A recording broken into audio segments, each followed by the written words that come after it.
नमस्कार संस्कृत प्यारे विद्यार्थी। आप सभी लोगों का एक बार पुनः आपके अपने चैनल आरुष्य अन्वेषण में हार्दिक अभिनंदन बना स्वागत है।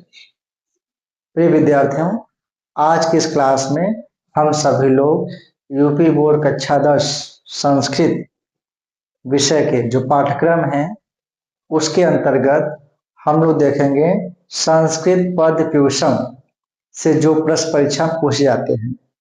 इसके पहले हम सभी लोग संस्कृत भाग से, संस्कृत विषय से जितने भी बहुविकल्पी प्रश्न पूछे जाते हैं, साहित्य भाग से या व्याकरण भाग से, ठीक है, नाटक भाग से, उन सभी को हम लोगों ने पढ़ लिया है, उसको भली भांति समझ लिया है।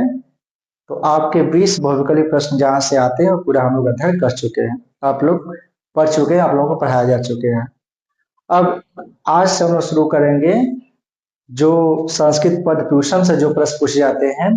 आप सभी लोग जानते ही होंगे कि संस्कृत पद ट्यूशन से कुल 3 प्रकार के प्रश्न पूछे जाते हैं। सर्वप्रथम पूछा जाता है श्लोकों की व्याख्या। 2 श्लोक देता है किसी एक का, उसमें व्याख्या करना होता है। और फिर सूक्तियां पूछी जाती हैं जिनमें 3 सूक्तियां दी जाती हैं और किसी एक सूक्ति का हिंदी में व्याख्या करना होता है। और तीसरा प्रश्न जो पूछता है उसमें कोई 2 श्लोक देता है और एक श्लोक का संस्कृत में अर्थ लिखना होता है। संस्कृत श्लोक का संस्कृत में ही अर्थ लिखना होता है। तो इस 3 तरह के प्रश्न यहाँ से पूछे जाते हैं संस्कृत पद ट्यूशन से। बाकी बहुविकल्पी पूछे जाते हैं तो हम लोग उसको देख चुके हैं। तो सर्वप्रथम हम शुरू करते हैं जो संस्कृत पद ट्यूशन के जो श्लोक भाग की व्याख्या होती है उसको देखते हैं। तो यहाँ पर हम लोग कुछ लगभग 19-20 श्लोकों का अध्ययन करेंगे जो आपकी परीक्षा के लिए बहुत उपयोगी सिद्ध होंगे। और यहाँ से 100% इसी में से आपके सारे प्रश्न आ जाएगा, इसके बाहर कुछ भी नहीं आएगा, इसी में से पूरा आ जाएगा। ठीक है, तो आइए हम लोग शुरू करते हैं संस्कृत पद ट्यूशन।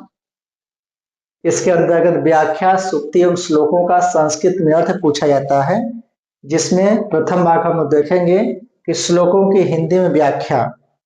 ठीक है, तो कौन कौन से महत्वपूर्ण प्रश्न हैं, कहाँ से परीक्षा में प्रश्न आते हैं, किन श्लोकों की व्याख्या, तो उसको हम सब यहाँ पर देखते हैं। ठीक है, तो सर्वप्रथम पहला श्लोक है कि एके नापि सुवृक्षेण पुष्पितेन सुगंधिना वासितम वै वनम सर्वम सुपुत्रेण कूलम यथा।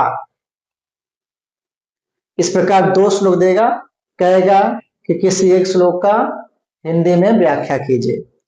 एक बार यहाँ पर ध्यान दीजिएगा कि संदर्भ प्रसंग नहीं लिखना होता है परीक्षा में, यद्यपि फिर भी आप लोग संदर्भ यदि लिख देंगे तो ज्यादा अच्छा रहेगा, नंबर पूरे के पूरे मिल जाएंगे। ठीक है, तो संदर्भ जरूर लिखिएगा, परीक्षा में पूछा जाए या न पूछा जाए।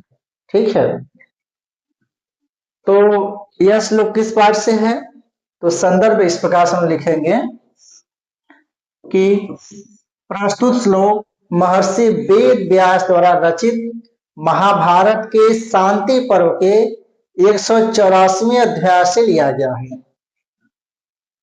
तो महर्षि वेद व्यास, इसको अंडरलाइन करेंगे आप लोग परीक्षा लिखते समय। द्वारा रचित कौन सा ग्रंथ है, महाभारत के शांति पर्व के 184वें अध्याय से लिया गया। ठीक है, इन 3 चीज को लिखते समय अंडरलाइन कर देंगे। जो हमारी पाठ्य पुस्तक संस्कृत पद ट्यूशन के वृक्षाणाम चेतनत्वम नामक पाठ से उद्धृत है। इसमें पुष्पित एवं सुगंधित वृक्ष की तुलना एक अच्छे पुत्र से की गई है।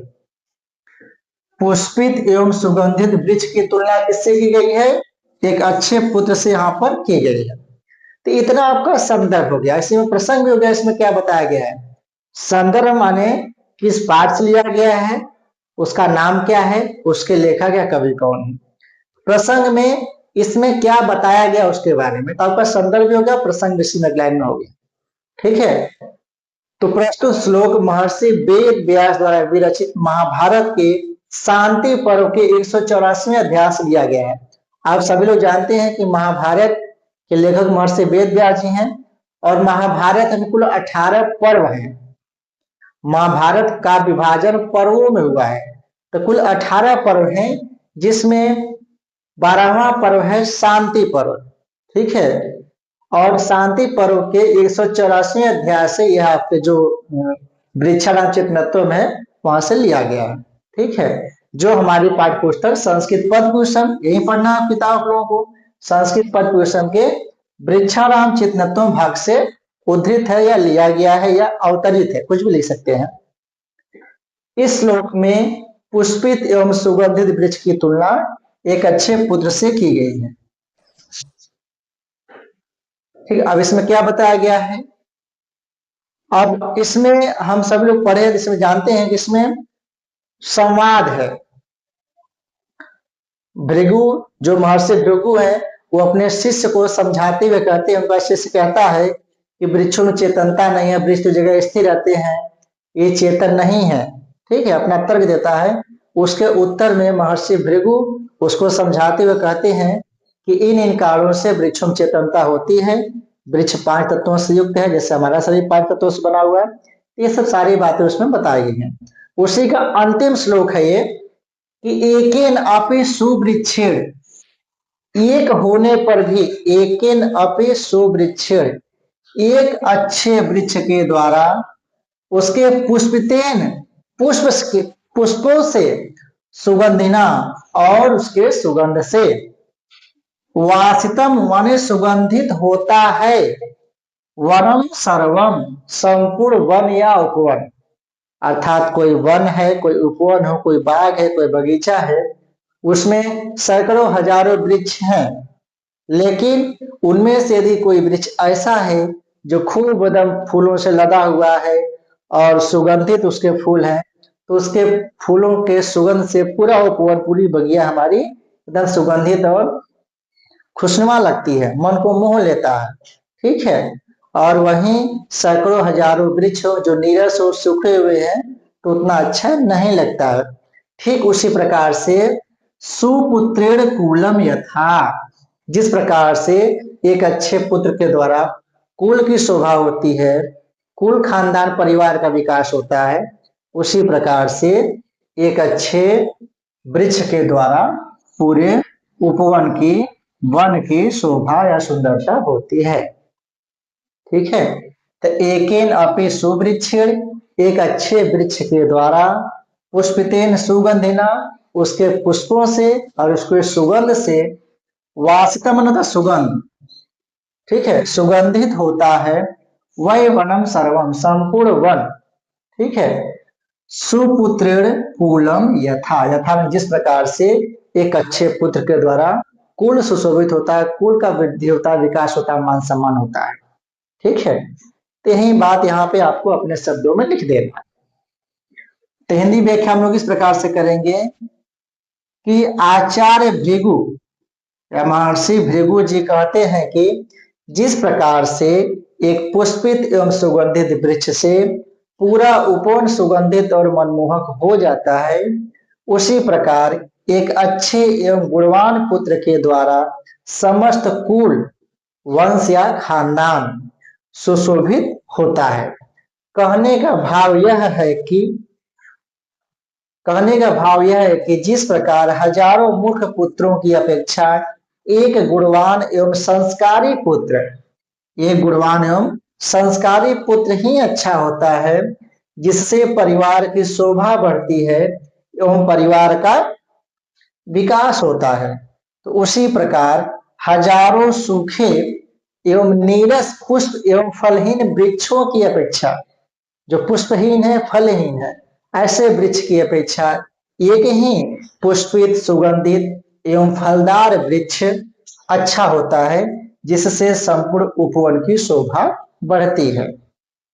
ठीक है, ऐसे इसको अपने शब्दों में आप लोग लिख देंगे। अब फिर ध्यान दीजिएगा कि कोई भी श्लोक हो या सूक्ति हो, उसकी व्याख्या करते समय लास्ट में विशेष या टिप्पणी करके उसमें जो एक दो बातें विशिष्ट बताई गई हैं उसको लिख दीजिएगा जरूर। इससे टीचर पर इम्पैक्ट अच्छा पड़ता है एग्जामिनर पर, और नंबर आपको पूरे मिल जाते हैं। लिखावट सही हो, थोड़ा बहुत व्याख्या में कमी भी है, यदि थोड़ा विशेष लिख दें 2-4 पॉइंट तो नंबर की कटौती नहीं होती है, इसका ध्यान दीजिए आप लोग। और जो पहला लाइन लिखा जाता है विशेष में, वो प्राय यही लिखा जाता है कि उस इस जो श्लोक है उसका सारांश उसमें क्या बताया गया है। ठीक है, तो ऊपरी श्लोक में एक सुगंधित एवं पुष्पित वृक्ष की तुलना एक गुणवान पुत्र से की गई है। सुगंधित एवं पुष्पित वृक्ष की तुलना एक गुणवान पुत्र से की गई है। पहला पॉइंट हो जाएगा। दूसरा देखेंगे, एकेन सुवृक्षेण पुष्पितेन सुगंधिना सुपुत्रेण। सभी क्या है, सभी तृतीया व्यक्ति एक वचन के रूप है, इसको दिखा सकते हैं। और कौन सा अलंकार है यहाँ पर, उपमा अलंकार है। तुलना किया गया है, एक अच्छे वृक्ष की तुलना किससे गई है, एक गुणवान संस्कारी पुत्र से।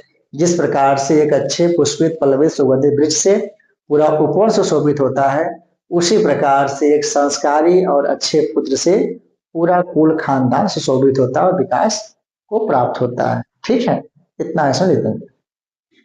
इस प्रकार से इस एक श्लोक की पूरी व्याख्या आपकी हो जाएगी। और यदि इस प्रकार से लिख देंगे तो आपके परीक्षा में जो भी आता है 4-5 नंबर का, पूरे के पूरे प्रश्न नंबर आपको मिल जाएंगे। एक भी प्रश्न की कटौती, उत्तर कटौती नहीं होगी अंक की, पूरा पूरा नंबर आपको मिल जाएगा। आइए दूसरा देखते हैं।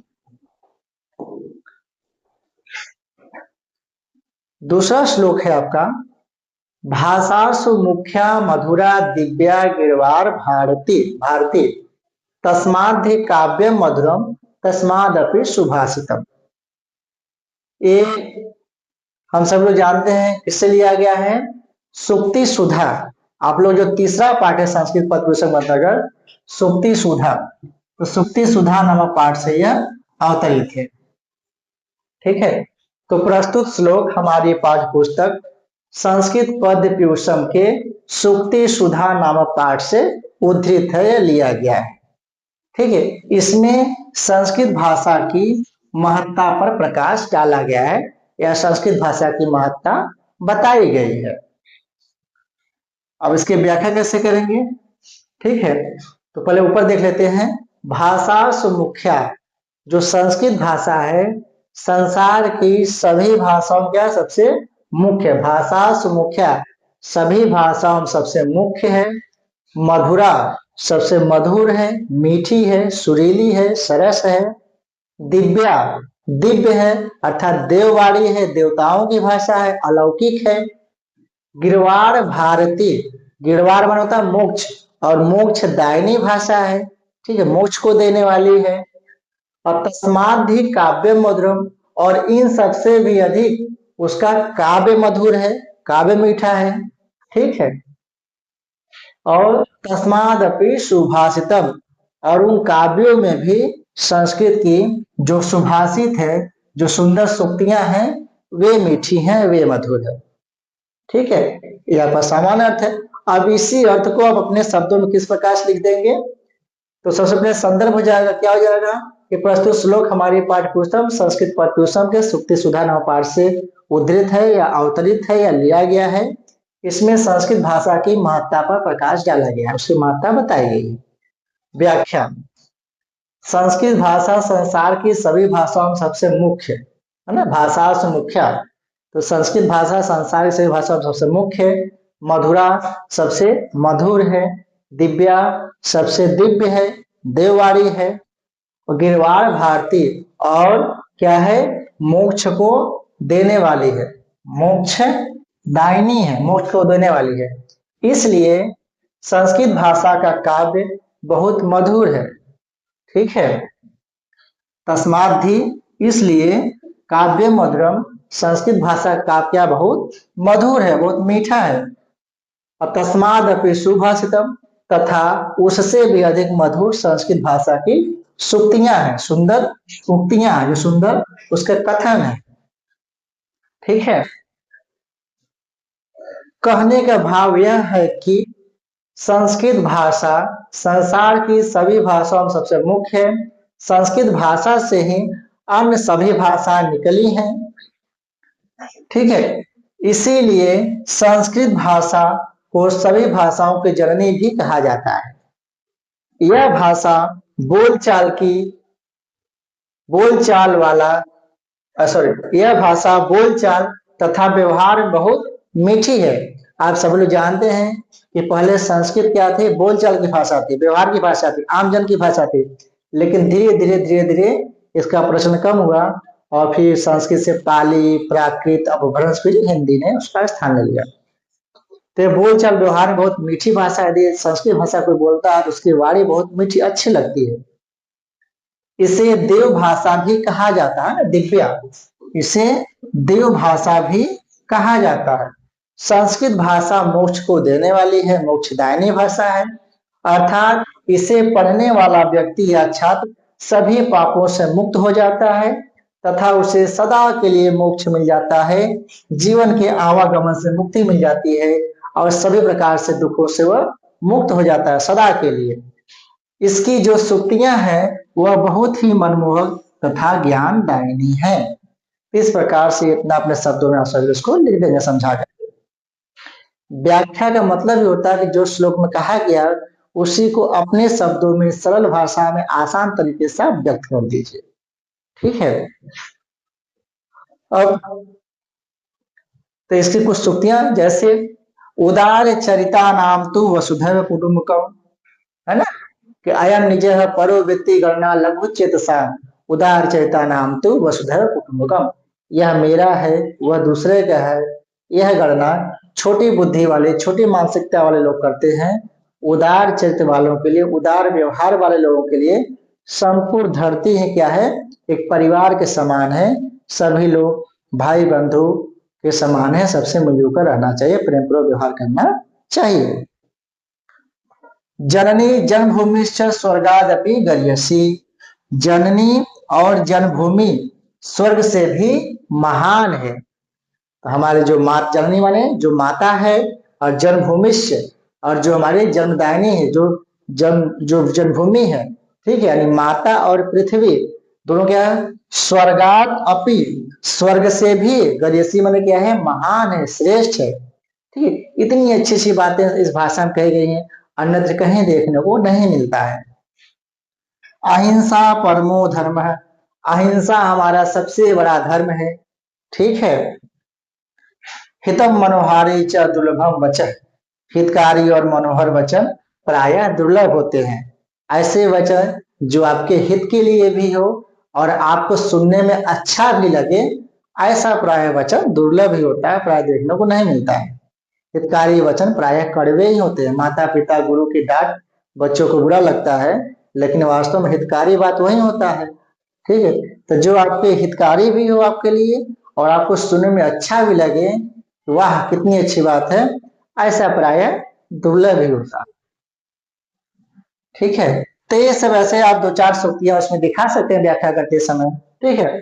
और विशेष, तो विशेष में क्या बताया गया है कि सभी भाषाओं में क्या है, संस्कृत सबसे मुख्य है। संस्कृत में भी उसका काव्य मधुर है और काव्य में भी उसकी सुभाषित माने जो सुंदर उक्तियां वो मीठी है। तो सभी भाषाओं में संस्कृत, संस्कृत में उसका काव्य और काव्य में उसकी जो सुभाषित है वो मीठी है। एक पढ़ने दिखा सकते हैं आप। सभी भाषाओं की जननी क्या है, संस्कृत है, इसको बता दीजिए। देववाणी किसे कहा जाता है, संस्कृत को देववाणी कहा जाता है। गिरवाड़ माने क्या होता है, मोक्ष होता है। तो एकाध जो विशिष्ट शब्दार्थ है उसको भी विशेष में आप दिखा सकते हैं। ठीक है। और मोक्षदायिनी भाषा क्या है, जो मोक्ष को देने वाली, जो परम कल्याण को करने वाली है, संस्कृत है। ठीक है।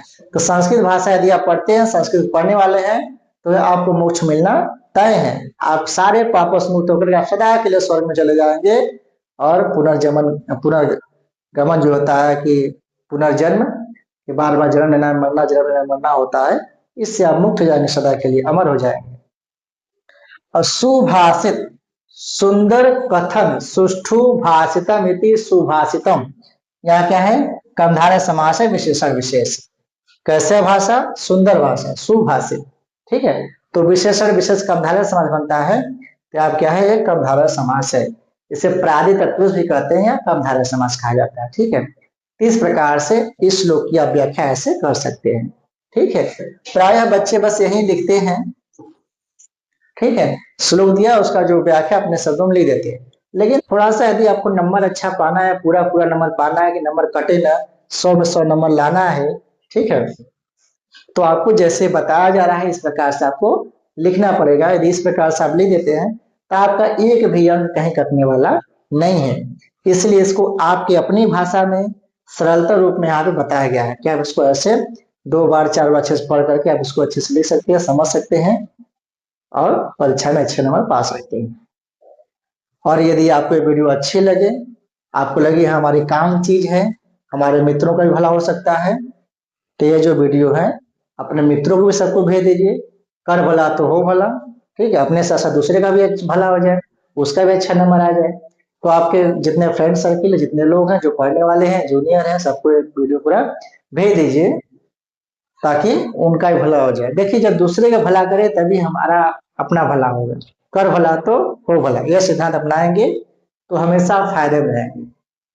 ठीक है, अपने स्वार्थ के लिए नहीं कर रहे हैं, ये आपकी अपनी भलाई के लिए एक अच्छा व्यवहार है, एक अच्छा मानव धर्म यही है कि अपने साथ साथ दूसरे का भी हम भला चाहे, दूसरे का भी चाहे। कोई पैसा लगने वाला है नहीं, सब कुछ मुफ्त ही है। तो अपना भला करिए, साथ साथ अपने मित्रों का भी और जूनियर लोगों का भी भला करिए, उनको भी वीडियो शेयर करिए और अच्छे से पढ़िए। आइए आगे देखते हैं।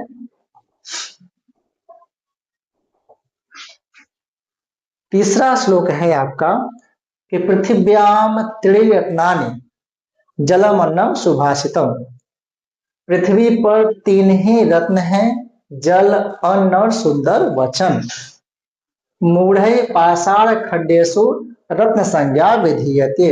जो मूर्ख लोग होते हैं वो पाषाण खंडेशु पत्थर के टुकड़ों को, हीरा मोती सोना चांदी आदि पत्थर के टुकड़ों को ही रत्न संज्ञा विधीयते, रत्न की संज्ञा देते हैं या वास्तु का भूषण उसे मानते हैं, रत्न मानते हैं। ठीक है, कवि श्लोक में कह रहा है कि पृथिव्याम, इस संपूर्ण पृथ्वी पर, त्रिणी रत्नानि, 3 ही रत्न है। कौन? वह 3 रत्न है, जल, अन्न और सुंदर वचन। ठीक है, न जल के बिना हम जीवित रह सकते हैं, न अन्न के बिना जीवित रह सकते हैं और न सुंदर वचन। यदि आपसे कोई हमेशा रोज गाली देकर बात करे, हमेशा कड़वी वचन बोले, तब भी जीवन नरक के समान है।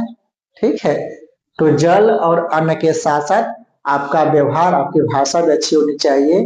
ठीक है, आपसे हमेशा कोई प्रेम से मीठी भाषा बोले तो अच्छा लगता है, जीवन जीना सरल होता है। ठीक है, तो जल, अन्न और सुंदर वचन, ये 3 ही वास्तविक रत्न है। ठीक है, मूढ़ई, मूर्खों के द्वारा, जो मूर्ख लोग होते हैं, जो कम ज्ञानी होते हैं, जो अज्ञानी व्यक्ति होते हैं, वही पाषाण खंडेशु, पत्थर के टुकड़ों तथा हीरा मोती सोना चांदी आदि आभूषणों को रत्न संज्ञा विधीयते, रत्न मानते हैं। अब कवि ने ऐसा क्यों कहा कि पृथ्वी पर 3 ही रत्न हैं? क्योंकि ये सब जो कृत्रिम जो आभूषण है, जो बनावटी आभूषण है, हीरा मोती सोना चांदी इत्यादि, इनके बिना भी हम जीवन जी सकते हैं, उसमें किसी प्रकार कोई दिक्कत नहीं होगा।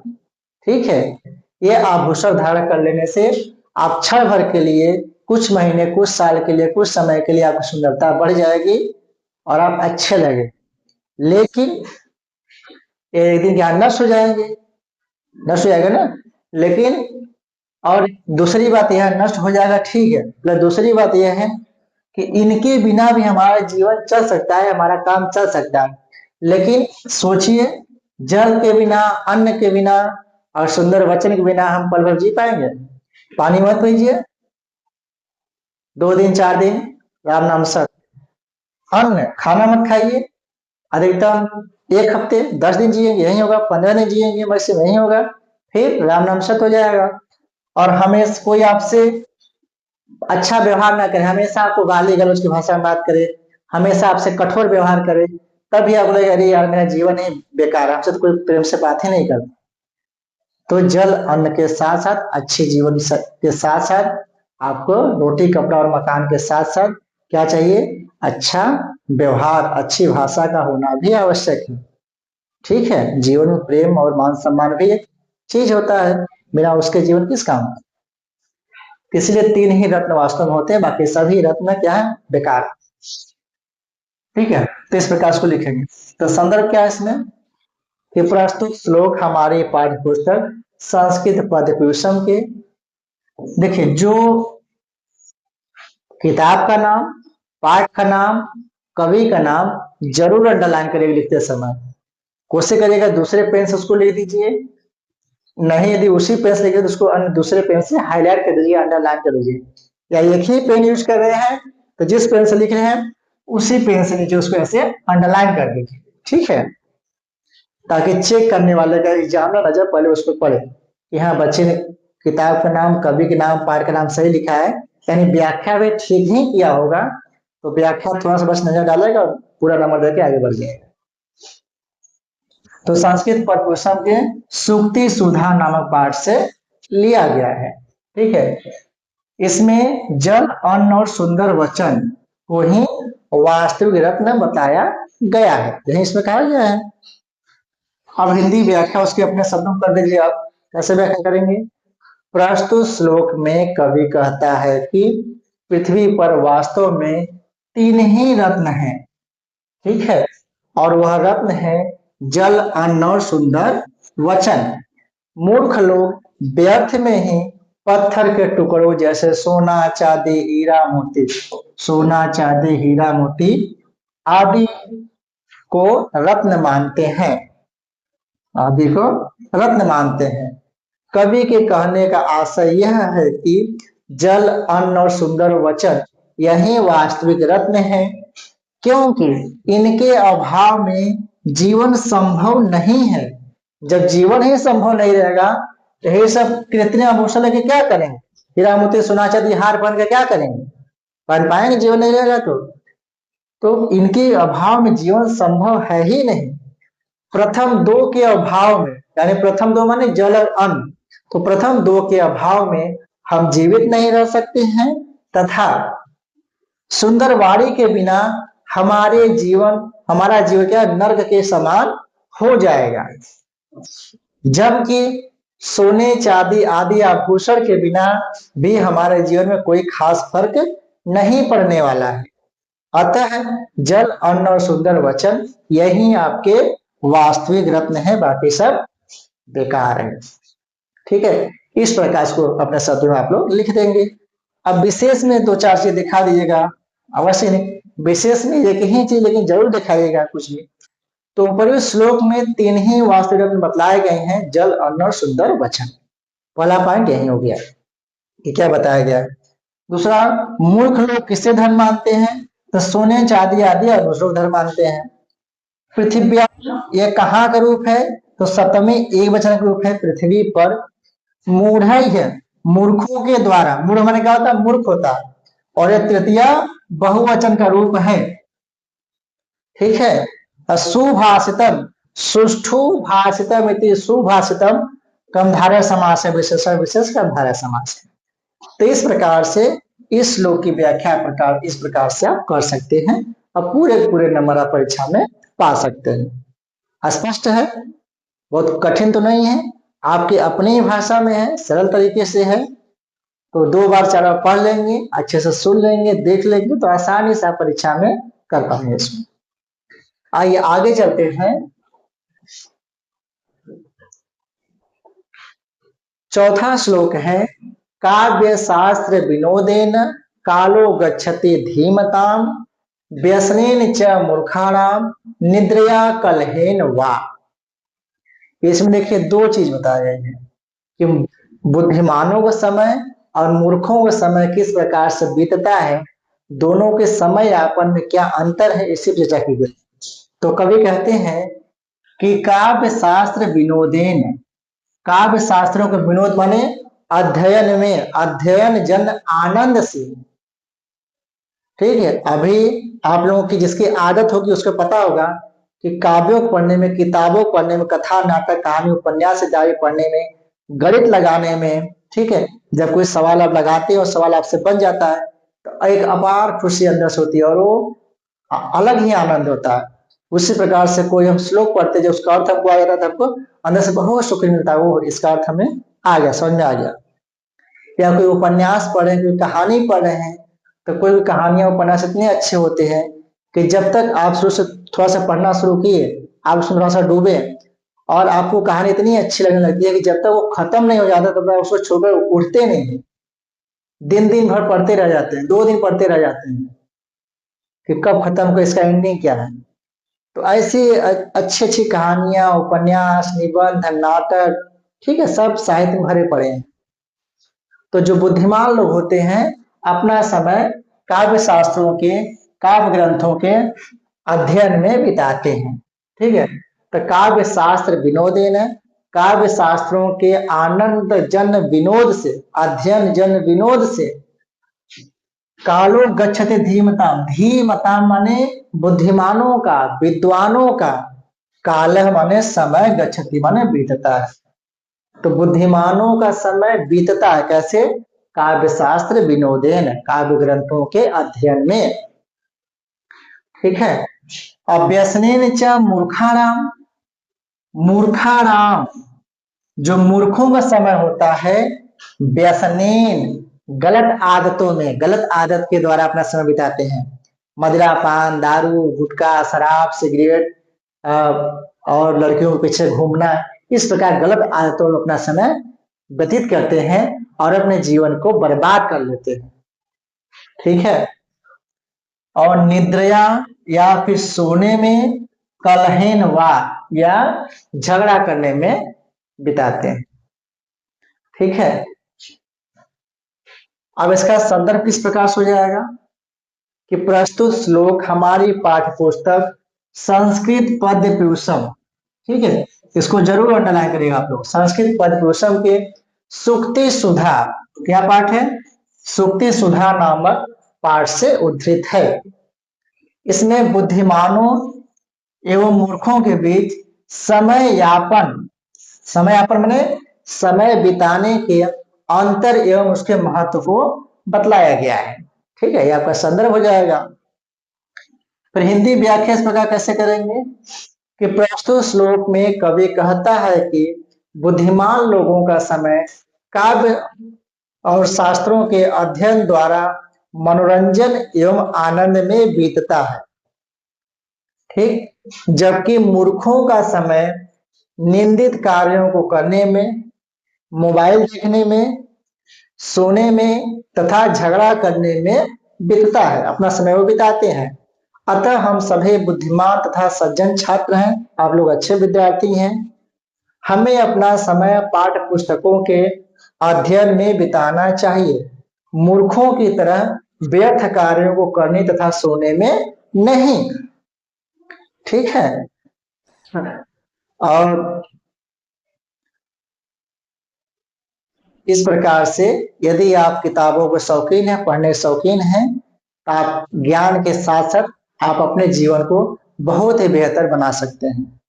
ठीक है, और आजकल देखा जा रहा है कि विद्यार्थियों को समय काव्य शास्त्रों के अध्ययन में कम, व्यसन में, गलत आदतों में, मोबाइल में टिकटॉक देखने, शॉर्ट वीडियो देखने और गलत कार्यों में ज्यादा उनकी संलिप्तता पाई जा रही है। ठीक है, किताबों जैसे दूरी होती चली जा रही है और मोबाइल से एकदम नजदीकी, सोशल मीडिया से खूब जुड़े हुए छात्र, तो उन सबको छोड़ दीजिए, अभी ये समय नहीं है। एक समय आएगा जो सब कुछ मिलेगा आपको, जिसके पीछे अभी आप लोग भाग रहे होंगे, वह एक दिन तो मिलना ही मिलना है, जो कुछ भी है सब कुछ मिलेगा, जीवन है तो सब कुछ प्राप्त होगा ही, लेकिन उस सबके एक सबका अपना एक सही समय होता है। तो अभी आप लोगों का समय क्या, पढ़ने लिखने का है, कुछ बनने का है। जिस दिन पढ़ लिख कर कुछ बन जाएंगे, जिस पर उंगली रख देंगे वो चीजें क्या हो जाएंगी, आपकी हो जाएंगी। तो इस प्रकार से आप उसकी व्याख्या कर सकते हैं। ठीक है, अब इसमें विशेष क्या दिखलाएंगे हम लोग, विषय दो चार चीज, जैसे ऊपरी श्लोक में बुद्धिमानों तथा मूर्खों के बीच समय बिताने के अंतर को बताया गया। बताया गया ना कि बुद्धिमान लोग अपना समय पढ़ने में बिताते हैं, किताब को पढ़ने में, सवाल लगाने में, होमवर्क करने में बिताते हैं, और जो मूर्ख लोग होते हैं वो अपना समय कैसे बिताते हैं, झगड़ा करने में, मोबाइल देखने में, मोबाइल खूब देखते हैं, आजकल छोटे छोटे बच्चे खूब मोबाइल देख रहे हैं, तो झगड़ा करने में, मोबाइल देखने में और सोने में बिताते हैं, और दिन भर खेलते रहते हैं। तो खेलना जरूरी है, खेलिए, लेकिन पढ़ाई भी बहुत जरूरी है। ठीक है, तो ये बताया गया है। दूसरा विनोद, यहाँ पे ना विनोदेन, विनोद माने क्या होता है, आनंद होता है, इसको बता दीजिए। धीमताम, धी माने बुद्धि, अधीमताम में मतु प्रत्यय है, बुद्धिमानों का, और ये षष्ठी बहुवचन का रूप है। ठीक है। व्यसन, व्यसन माने क्या होता है? गलत आदतें, दारू, शराब, सिगरेट, गुटखा, पान मसाला, झगड़ा करना, ये सब गलत आदतें हैं। मोबाइल देखना, ये सब व्यसन है। वह सभी कार्य जो आपके जीवन को बर्बाद कर, जो आपको गलत रास्ते पे, सब व्यसन ही है। ठीक है। वह कुछ भी हो सकता है। कलह, कलह माने क्या होता है? लड़ाई झगड़ा। तो ऐसे दो चार चीज आप इसको विशेष में भी दिखा सकते हैं। इस प्रकार से आपके इस पूरे श्लोक की व्याख्या हो जाएगी अच्छी प्रकार से। आइए आगे चलते हैं और देखते हैं अगला श्लोक। 5वां श्लोक है। ठीक है। श्लोकस्तु श्लोकताम याति यत्र तिष्ठन्ति साधवः, यत्र साधवः तिष्ठन्ति, जहां पर सज्जन लोग, अच्छे लोग निवास करते हैं, बैठते हैं, रहते हैं, वहां क्या होता है? श्लोकः तु, वहां पे जो श्लोक होता है वह श्लोकताम याति, यश को प्राप्त होता है। श्लोक माने यश भी होता है। वहां पर श्लोक यश को याति माने प्राप्त होता है। या धातु लट का प्रथम पुरुष एकवचन रूप है। ठीक है। और यत्र तिष्ठन्ति असाधव है, यहाँ पे यर संधि हो गया, तिष्ठन्ति प्लस असाधव, ई का यह हो गया। तो जहां पे असज्जन लोग या दुष्ट लोग रहते हैं, निवास करते हैं, वहां क्या होता है? लकारो लुप्यते तत्र, तत्र माने वहां पर, लकारो लुप्यते, श्लोक का जो लकार है वह लुप्त हो जाता है। अर्थात यह जो श्लोक है, ठीक है, श्लोक में जो लकार माने जो यह ल है, यदि लुप्त हो जाएगा तो क्या बन जाएगा? शोक। तो जो यश है वो आपका क्या?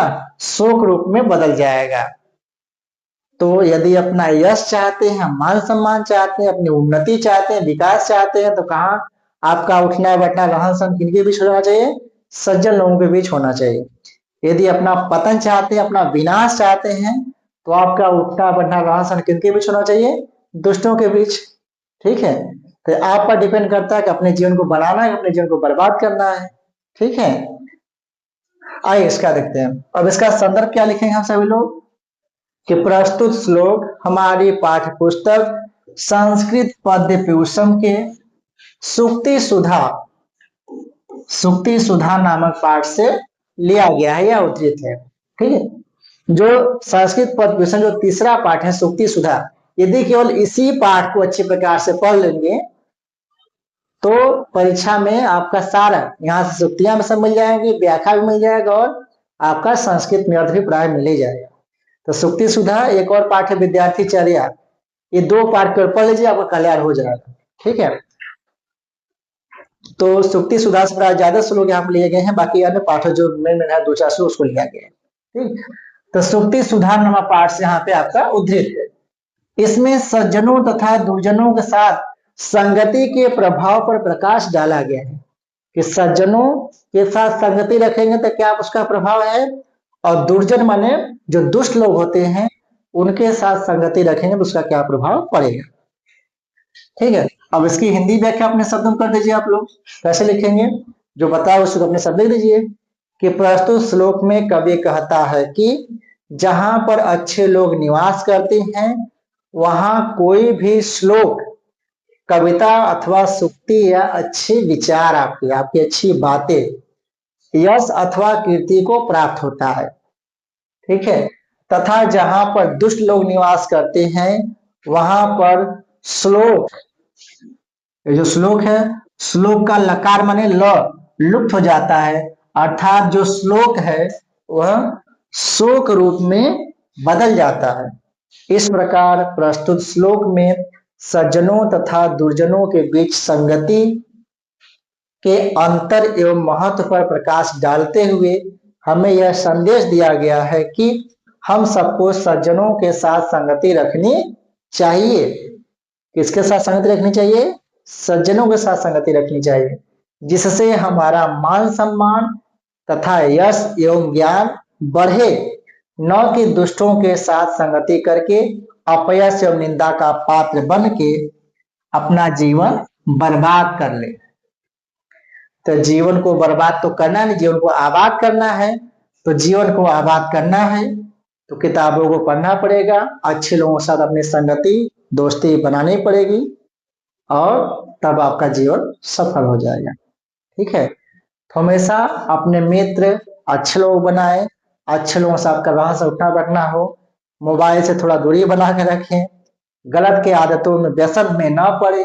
ठीक है, लड़ाई झगड़ा और व्यर्थ की आदतों में सोने में अपना समय बर्बाद ना करें, कम से कम सोए, अधिक से अधिक पढ़ें, अच्छे विचार रखें, अच्छी संगति रखें, जिससे आपका जीवन निस्संदेह सुधर जाएगा।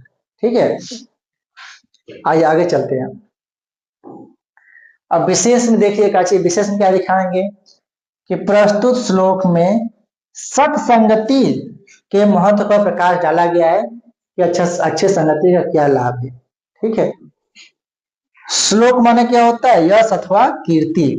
याति बता नहीं ना, याति या धातु लट लकार प्रथम पुरुष ए वचन रूप है, प्राप्त होता है। तिष्ठन्त्य साधव, यह जो शब्द है तिष्ठन्ति प्लस असाधव, तो ई का यह हो गया, यहाँ पे क्या है? यड़ संधि है, यहाँ पे क्या है आपका? यड़ संधि है। और श्लोक का लकार लुप्त होना मतलब जो श्लोक जो यश है वह शोक रूप में परिणत हो जाता है, बदल जाता है। ठीक है, इस प्रकार से एकदम सरल भाषा में आसान तरीके से अपने विचार को व्यक्त कर सकते हैं, बता सकते हैं, व्याख्या लिख सकते हैं। ठीक है, अच्छा लग रहा है? आइए आगे चलते हैं।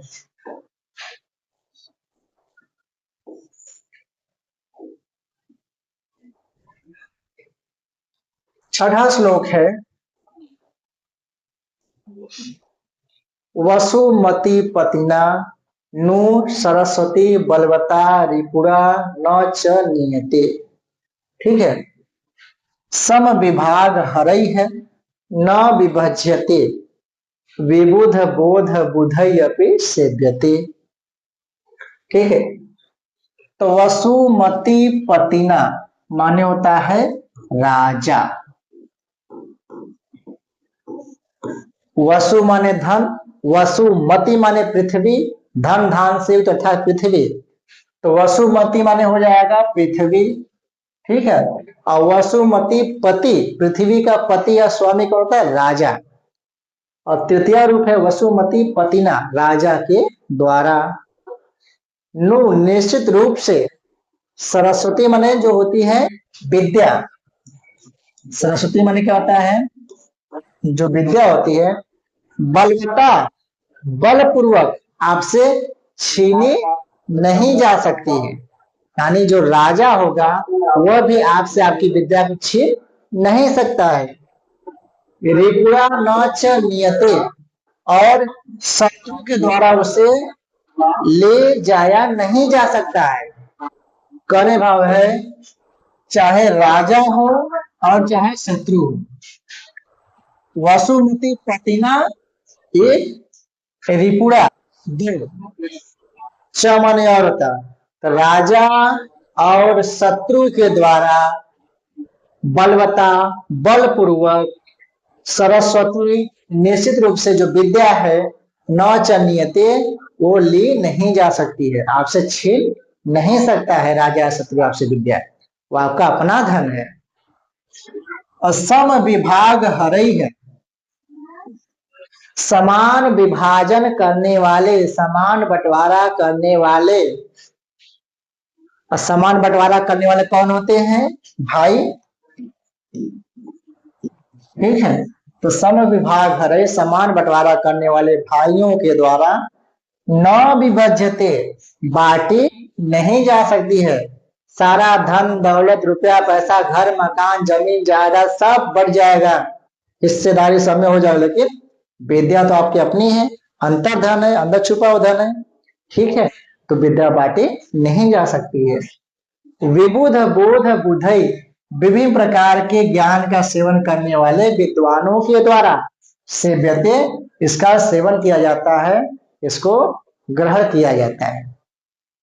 ठीक है, अब इसी चीज को सबसे पहले हम संदर्भ लिखेंगे। क्या लिखेंगे संदर्भ में कि प्रस्तुत श्लोक हमारी पाठ्यपुस्तक संस्कृत पद्यभूषण के सुक्ति सुधा नामक पाठ से उद्धृत है। इसमें विद्या के महत्व पर प्रकाश डाला गया है। ठीक है, विद्या की महत्ता बताई गई है। हिंदी व्याख्या। प्रस्तुत श्लोक में विद्या के महत्व के बारे में बताते हुए कवि कहता है कि विद्या को राजा तथा बलवान शत्रु आपसे छीन नहीं सकते हैं तथा समान बंटवारा करने वाले भाइयों के द्वारा भी इसका विभाजन नहीं किया जा सकता है। दिव्य ज्ञान वाले विद्वानों के द्वारा ही इसका सेवन किया जाता है। ठीक है, अतः विद्या आपसे न छीनी जा सकती है, न चुराई जा सकती है और न इसका बंटवारा किया जा सकता है। ठीक है, न इसे छीनी जा सकती है, न चुराई जा सकती है और न इसका बंटवारा किया जा सकता है। यह एकमात्र ऐसा धन है जो बांटने पर और बढ़ता ही है। कोई ऐसा धन है जो बांटने बढ़ेगा? तो विद्या ऐसा धन है जो बांटने पर बढ़ता है। आप जितना दूसरों को बताएंगे, सिखाएंगे, उसका तो ज्ञान बढ़ेगा, उससे आपका भी ज्ञान बढ़ेगा। इसलिए कहते हैं वीडियो को जितना जितना हो सके अपने सभी मित्रों को भेज दीजिए, सबका कल्याण करिए, आपका निश्चित कल्याण होगा, लोगों का भले न हो। ठीक है, तो बांटने पर बढ़ता ही है।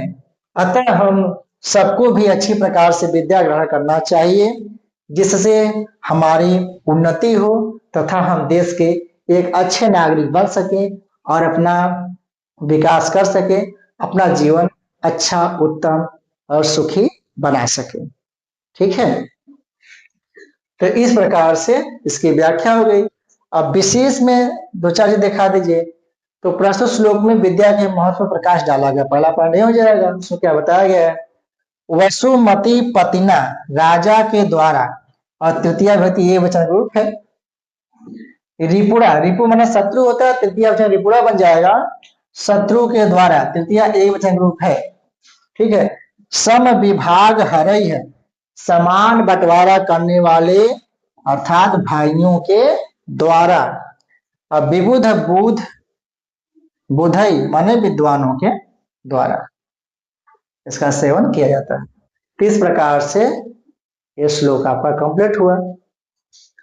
तो इस प्रकार से संदर्भ, व्याख्या और विशेष लिख करके अब 4 नंबर आता है। पहले 5 के नंबर पर 4 नंबर का आता है। अब पूरा का पूरा नंबर पा सकती है। आइए अगला श्लोक देखते हैं।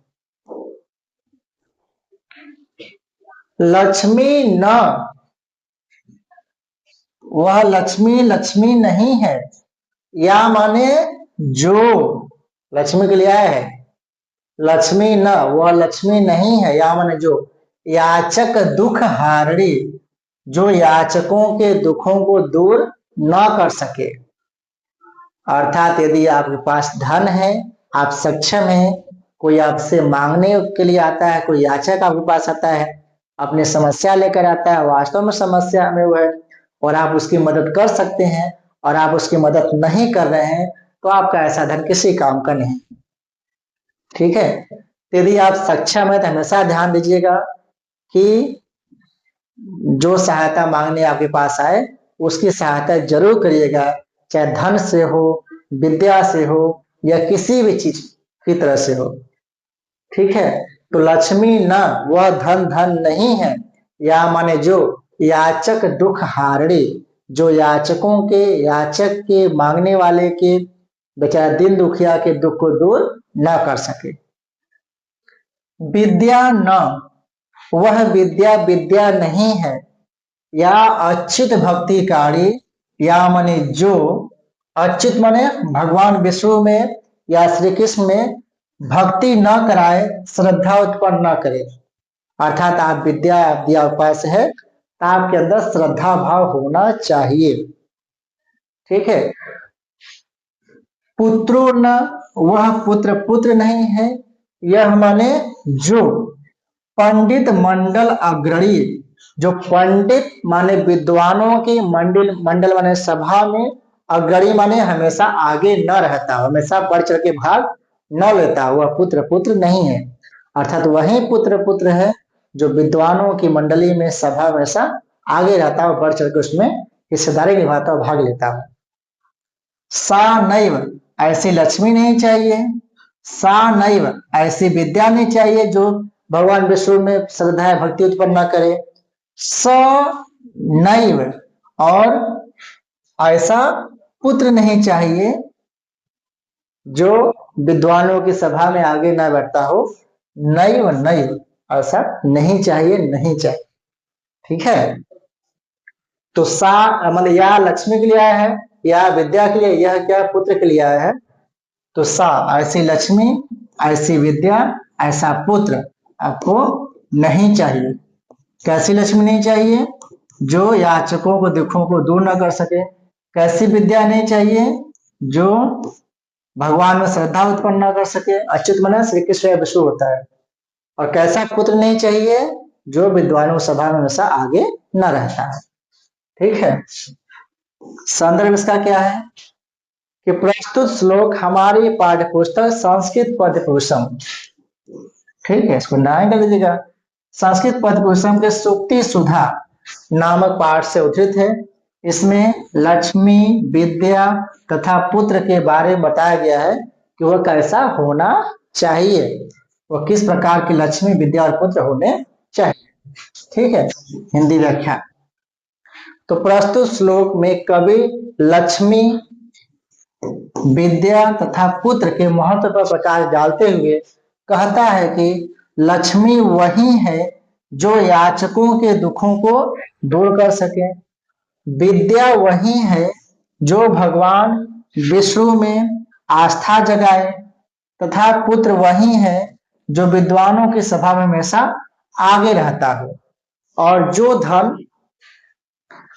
धन याचकों के दुखों को दूर न कर सके, जो विद्या भगवान में आस्था न जगाए, तथा जो पुत्र विद्वानों की सभा में आगे न रहता हो, ऐसी लक्ष्मी, ऐसी विद्या, ऐसा पुत्र नहीं चाहिए।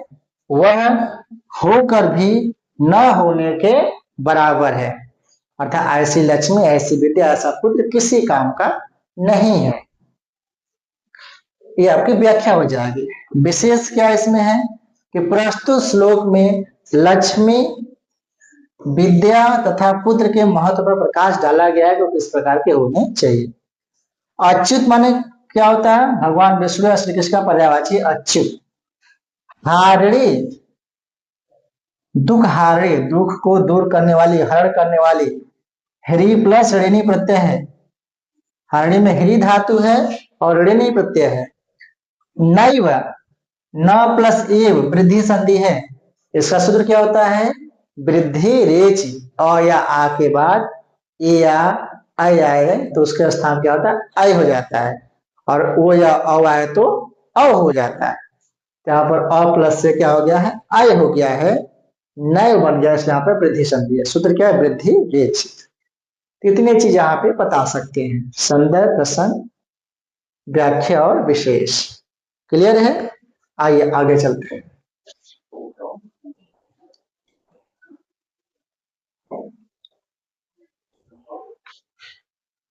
आठवां श्लोक है कि केयूरा न विभूषयन्ति पुरुषम, हारा न चंद्रोज्ज्वला, न स्नानम न विलेपनम न कुसुमम न अलंकृता मूर्धजा, वारेका समलं करोति पुरुषम या संस्कृता धार्यते, क्षीयन्ते खलु भूषणानि सततम वाग भूषणम भूषणम। ठीक, कितनी अच्छी श्लोक है कि केयूरा न विभूषयन्ति पुरुषम। पुरुषम माने पुरुष को, केयूरा माने बाजू बंद, जहां पहना जाता है बाहु पर। तो पुरुषों को बाजू बंद न विभूषयन्ति, सुशोभित नहीं करते। अर्थात बाजू बंद पहन लेने से आपकी सुंदरता नहीं बढ़ जाएगी। पुरुष यहाँ पर स्त्री और पुरुष दोनों के लिए है, केवल पुरुषों ने, ये सारी बातें दोनों पर लागू होंगी, महिला पुरुष दोनों पर। हारा न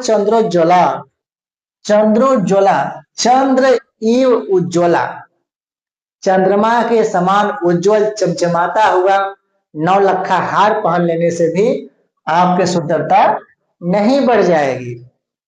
ठीक है, मुझे नौलखा मंगवा दे और संज्ञा दीवानी, गाना है ना, जयप्रदा और अमिताभ बच्चन की जो मूवी है शराबी, उस फिल्म का। तो केयूरा न विवसंदे पुरुषम, पुरुष को बाजूबंद सुशोभित नहीं करते हैं, अर्थात बाजूबंद पहन लेने से पुरुषों या स्त्रियों की शोभा नहीं होती है। चंद्रोज्वला हारा न चंद्रमा के समान उज्जवल चमचमाते हुआ हार पहन लेने से आपकी सुंदरता शोभा बढ़ जाएगी। न स्नानम, न स्नान करने से आपकी सुंदरता बढ़ जाएगी। सामान्य स्नान की बात नहीं हो रही है, करे गुरु जी करे स्नान मत करिए, नहीं, स्नान करिए। यहाँ पर ये सामान्य स्नान नहीं है। स्नान मतलब जो कृत्रिम स्नान है, सुगंधित स्नान की बात हो रही है। सेंट वाला स्नान, क्रीम वाला स्नान, मेकअप वाला स्नान, वो सब स्नान की बात हो रही है। तो न सुगंधित स्नान करने से आपकी सुंदरता बढ़ जाएगी। ठीक है, न विलेपनम, न चंदन आदि का लेप लगाने से, शरीर पर लीपा पोती कर लेने से, मेकअप ब्यूटी पार्लर में चले जाने से आपकी सुंदरता बढ़ जाएगी। ठीक है, और लड़कियां ब्यूटी पार्लर में ज्यादा समय बिताती हैं। ठीक है, किसी ने कहा था कि ब्यूटी पार्लर का हिंदी क्या होता है, कि ब्यूटी पार्लर उसे कहते हैं जहां पे कोई भी कबाड़ा गाड़ियां जाती हैं और एकदम चमचमाती हुई बन करके बाहर आ जाती हैं। ठीक है, तो सुगंधित स्नान करने से आपको सुंदरता नहीं बढ़ेगी। विलेपनम, न चंदन इत्यादि का लेप लगाने से, ब्यूटी प्रोडक्ट यूज करने से आपको सुंदरता बढ़ जाएगी। न कुसुमम अलंकृता मूर्धजा, मूर्धजा मतलब होता है केस या बाल, न बालों केसों को सवार लेने के बाद कुसुमम अलंकृता, उसमें पुष्प धारण कर लेने से, बालों में गजरा लगा लेने से आपकी सुंदरता बढ़ जाएगी। ठीक है, ऐसा नहीं कि नहीं बढ़ेगा, बढ़ेगा, लेकिन क्षण भर के लिए, पल भर के लिए, कुछ घंटे, कुछ दिनों के लिए, कुछ महीनों के लिए। ठीक है, हमेशा के लिए नहीं। तो बात है भाई, इन सबसे जो सुंदरता नहीं बढ़ी, सुंदरता किससे बढ़ेगी? बाड़ी एका, एक बाड़ी के द्वारा। अब कैसी बाड़ी? या संस्कृता धार्यते, संस्कृत रूपी, संस्कार रूपी एक सुंदर वाणी के द्वारा, यानी एका वाणी या संस्कृता धारते, एक ऐसी वाणी जो संस्कृत को धारण करती, जो संस्कार को धारण करती हो, यानी संस्कार रूपी एक वाणी के द्वारा ही पुरुषम अलंकरोते, पुरुषों की शोभा होती है, महिलाओं की शोभा होती है। ठीक है, वाणी सबसे बड़ा आभूषण है। क्यों ऐसा कहा जा रहा है? क्षीयन्ते खलु भूषणानि, खलु निश्चित रूप से, भूषणानि सभी आभूषण, क्षीयन्ते माने नष्ट हो जाते हैं, लेकिन वाग भूषणम, वाक माने वाणी, जो वाणी रूपी आभूषण है, क्या है? सततम भूषणम, वह निरंतर रहने वाला आभूषण है। वाणी रूपी आभूषण कभी खत्म होने वाला नहीं है, वो शाश्वत है, आपके मरते दम तक आपके साथ रहेगा। बाकी सभी आभूषण कुछ समय बाद नष्ट हो जाए। ठीक है, तो ये इसका सामान्य हो गया। अब इसका संदर्भ क्या है कि प्रस्तुत श्लोक हमारी पाठ्य पुस्तक संस्कृत पद्यभूषण, ठीक है, के सुक्ति सुधा नामक पाठ से उद्धृत है। इसमें बाड़ी रूपी आभूषण को अन्य सभी आभूषणों से श्रेष्ठ बताया गया है, अच्छा बताया गया है। हिंदी व्याख्या इसकी क्या हो जाएगी? तो प्रस्तुत श्लोक में अच्छी संस्कार युक्त वाणी की महत्ता पर प्रकाश डालते हुए कवि कहता है कि इस संसार में मनुष्य को ना तो बाजूबंद ही सुशोभित कर सकता है, ठीक है, और ना ही चंद्रमा के समान उज्जवल हार पहन लेने से पुरुष सुशोभित होता है, ना सुगंधित स्नान न सुगंधित स्नान करने से पुरुषों की शोभा होती है, न चंदन आदि का लेप लगाने से पुरुष सुशोभित होता है, और न ही केशों को संवार कर उसमें पुष्प लगा लेने से, गजरा पहन लेने से मनुष्य की शोभा, मनुष्य माने दोनों, स्त्री पुरुष दोनों की शोभा बढ़ेगी। भाई पुरुष तो बालों में गजरा लगाएगा नहीं, सब महिलाओं पर ज्यादा लागू होगा, ठीक है, क्योंकि वही बाजूबंद पहनती हैं, वही हार पहनती हैं, वही सुगंधित स्नान ज्यादा करती हैं। कुछ पुरुष भी होते हैं शौकीन जो सैंडल मारते हैं, ये महिलाएं ज्यादा करती हैं। विलेपनम महिलाओं का ही है, लिपापोती वाला काम। और कुसुम लगता है मूर्धजा, और बालों में केस में पुष्प कौन लगाता है? महिलाएं लगाती हैं जो शौकीन होती हैं। तो सभी महिलाओं के, पुरुष बने यहाँ पे क्या है? महिला, ऐसा समझिएगा, ठीक है। हम पुरुषों की इतनी बेइज्जती नहीं है यहाँ पे, महिलाओं की ज्यादा बेइज्जती है, ठीक है। और न ही केशों को सवार कर उसमें पुष्प लगाने से मनुष्य की शोभा बढ़ती है, बल्कि एक अच्छी, कैसी अच्छी संस्कार युक्त वाणी से ही मनुष्य की शोभा बढ़ती है।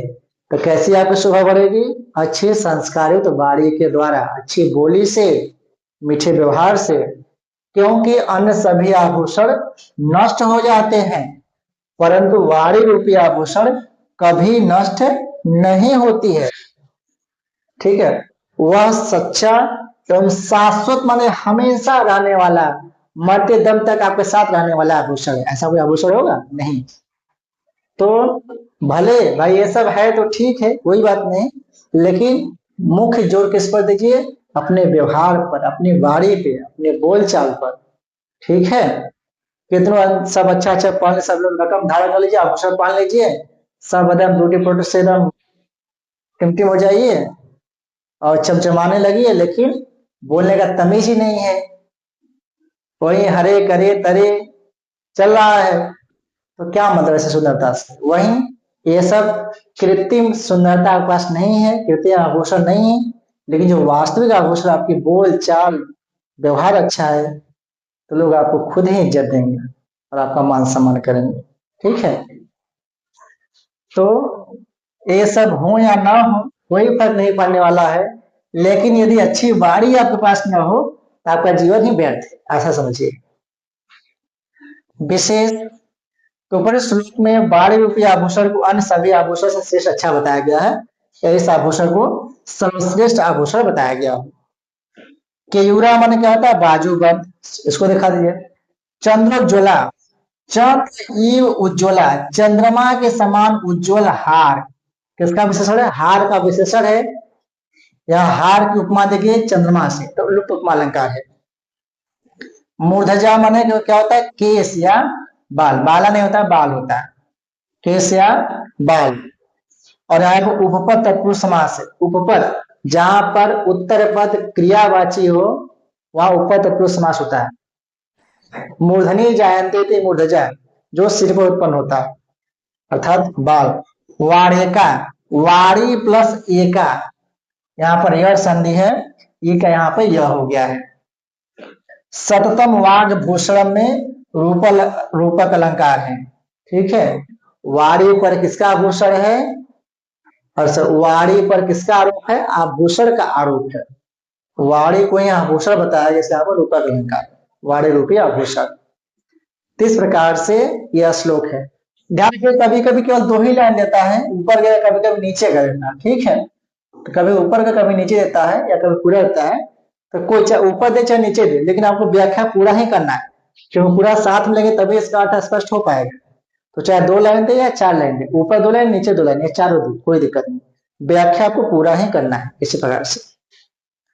तो बहुत ही सिंपल है, आसान है, अच्छे से कर लेंगे आप लोग।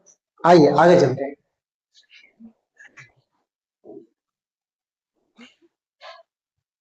नवा श्लोक है, सर्वे क्षयांता निचया पतनांता समुच्छया संयोगा विप्रयोगा मरणांतम हे जीवितम। ये बहुत ही महत्वपूर्ण सूक्ति वाक्य। जीवन का अंतिम सत्य क्या है? मृत्यु ही है, ठीक है। सर्वे क्षयांता नीचया, ठीक है, अर्थात सभी प्रकार के उत्थान उन्नति क्या होता है, अंत में क्या होता है, अवनति में बदल जाते हैं। देखिए सर्वे क्षय अंता नीचया। देखो नीचे, नीचे में खजाना या संग्रह, तो सर्वे नीचया, विशेषण विशेष पकड़िए, सर्वे नीचया, सभी प्रकार के संग्रह, जो धन इकट्ठा किए हैं, जो भी इकट्ठा किए हैं, अनाज इकट्ठा किए हैं, तो सभी प्रकार के संग्रह क्षय अंता, अंत में क्षय हो जाते हैं, नष्ट हो जाते हैं। सर्वे नीचया, सभी प्रकार के नीचे माने संग्रह, अंता क्षय, अंत में नष्ट हो जाते हैं। पतन अंत समुच्छ्रया, समुच्छ्रया, उच्छ्रया माने उन्नति, और सभी प्रकार की उन्नति विकास, पतन अंता, अंत में वो भी पतन हो जाता है, जिसकी उन्नति होगी उसका पतन निश्चित है। संयोगा, सभी प्रकार का मिलन, सभी प्रकार का संयोग, विप्रयोगा, अंत में वियोग में ही बदल जाता है। कितनों संगी साथी मित्र दोस्त यार बना लीजिए, अंत में अकेले ही जाना है राम नाम सत्य होकर के। तो सभी प्रकार के जो संयोग है, जो मिलन है, अंत में क्या है, वियोग ही होना है। ही, क्योंकि जीवितम, जीवन का, मरण अंतम, अंत मरण ही है, जीवन का अंतिम सत्य मृत्यु ही है। ठीक है, और देखिए, तो सर्वे नीचे अंताक्षय, सभी प्रकार के संग्रह अंत में नष्ट हो जाते हैं।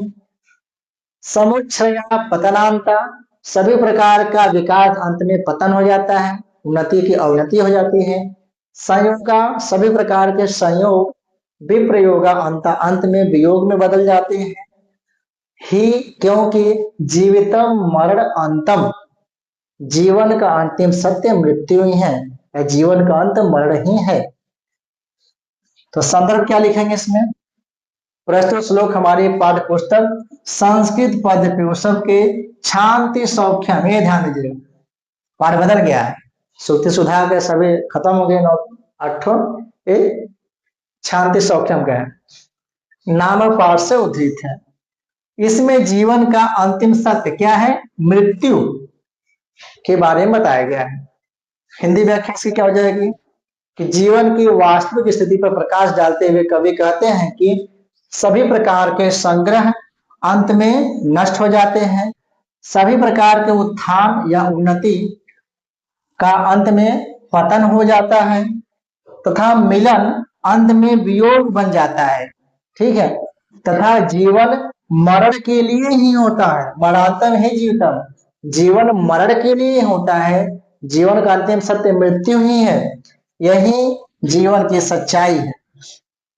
कहने का भाव यह है कि जीवन में चाहे जितना भी धन संग्रह कर ले, कितनी भी उन्नति कर ले, कितने भी मित्र बना ले, अंत में सबसे बिछुड़ना ही है, सबको छोड़कर जाना ही है, क्योंकि जीवन का अंतिम सत्य, जीवन का अंतिम सत्य मृत्यु ही है, जिससे कोई नहीं बच सकता। ठीक है, तो यह श्लोक हमको सिखाता है कि आपके पास जितना है संतुष्ट रहिए, व्यर्थ का हाय हाय मत पालिए, दूसरों को धन से ईर्ष्या मत करिए। ठीक है, धन सही तरीके से कमाइए, गलत तरीके से धन संग्रह मत करिए, क्योंकि गलत तरीके से कमाया गया धन मुश्किल से 10 वर्ष ही टिकता है, कक्षा 9 में पढ़े होंगे आप लोग, और जो आपकी मेहनत से धन इकट्ठा होता संग्रह होता है वो लंबे समय तक चलता, कई पीढ़ियों तक चलता। ठीक है, और हमारे अपने धन पर, अपने रूप सौंदर्य पर कभी घमंड नहीं करना चाहिए, क्योंकि अंत में सबका सत्य क्या है, मृत्यु, उससे कोई नहीं बच सकता। विशेष क्या इसमें दिखा सकते हैं कि प्रस्तुत श्लोक में जीवन के अंतिम एवं परम सत्य मृत्यु पर प्रकाश डाला गया है। इसका बताया गया है मरणांतम है जीवितम, ये जो लास्ट में दिया गया है, यह एक सूक्ति वाक्य है जिसका अर्थ है जीवन मरण के लिए ही होता है, या जीवन का अंतिम सत्य मृत्यु ही है। इस प्रकार से ये पूरा श्लोक आपका हो गया। ठीक है, श्लोक कठिन तो नहीं लग रहे होंगे हमारे हिसाब से, आपके अपनी भाषा में बताया जा रहा है, सरल तरीके से बताया जा रहा है। ठीक, आइए आगे चलते हैं।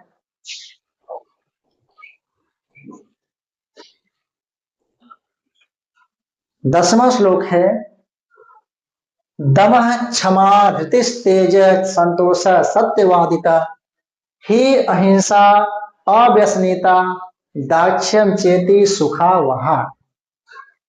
इति सुखा वहा है ना, इति सुखा वहा। सुखा वहा, ये जो 10 चीजें बताए गए हैं, सुखा वहा सुख पूर्वक जीवन जीने के साधन, सुखी जीवन के साधन। इति सुखा वहा, ये सुखी जीवन के साधन बताए गए हैं। तो सुखी जीवन के क्या क्या साधन बताए गए हैं, एक बार देखते हैं। दमन, इंद्रिय निग्रह को दम कहा जाता है। इंद्रियों को अपने वश में रखना ही दम है। जो 5 इंद्रियां होती हैं, और पांचों इंद्रियों अपने अपने विषय होते हैं।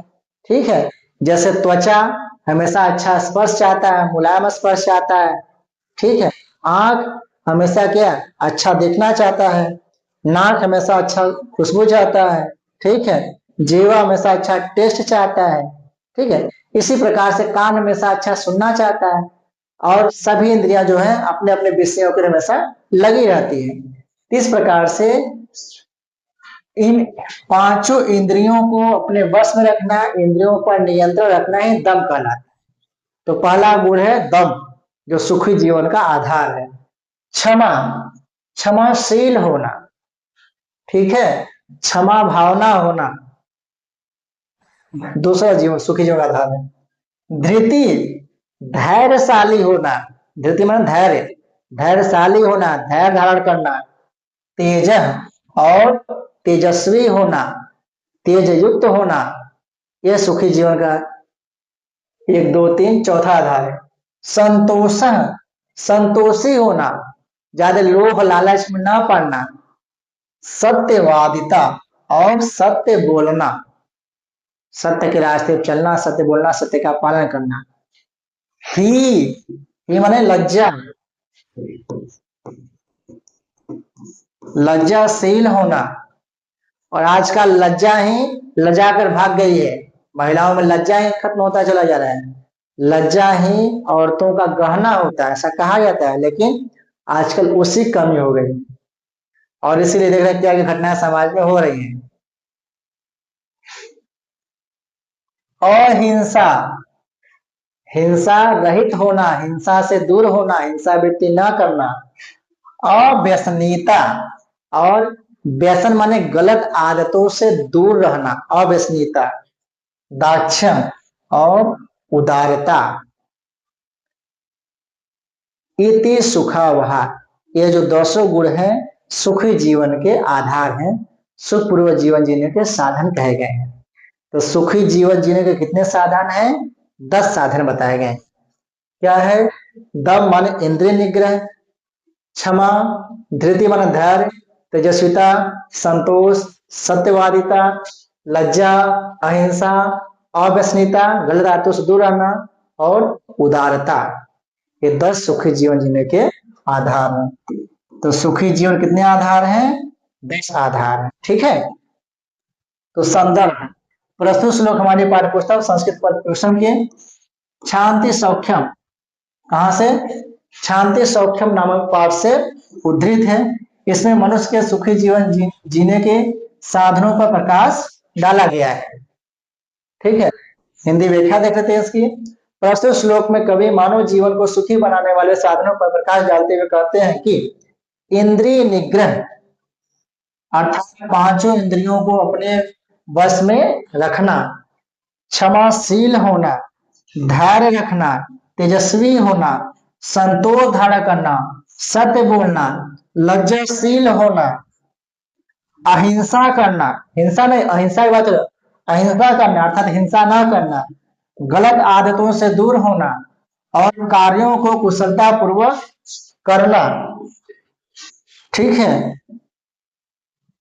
यही सब सुखी जीवन के साधन है।